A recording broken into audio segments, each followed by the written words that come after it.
Hola mga kabayan, good morning from Mexico. Andito ako ngayon for my dream experience for hot air balloon flight.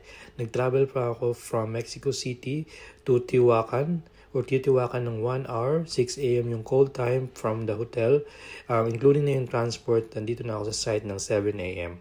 Nag-book ako directly with Sky Balloon kaya super smooth, walang hassle. Itong hot air balloon na to guys, flies using hot air. Pinapainit yung hangin gamit ang burner.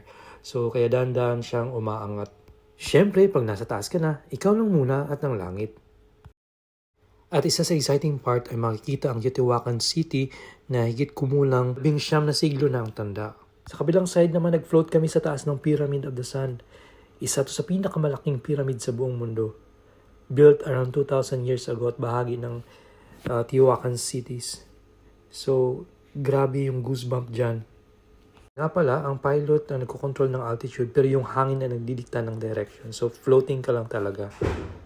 Sa landing, mudik na kami maglanding sa cactus area kaya ina-adjust ng pilot yung altitude habang ginagabayan ng mga ground crew. So, makikita nyo dyan, pababa kami ng pababa. Hindi kami mismo sa lupa bumaba. Hindi position muna sa vehicle para dun kami bumaba. Ayan, safe landing means wine toast. Tradition pala to after every successful flight. Thanks for watching mga kabayan. See you in my next video.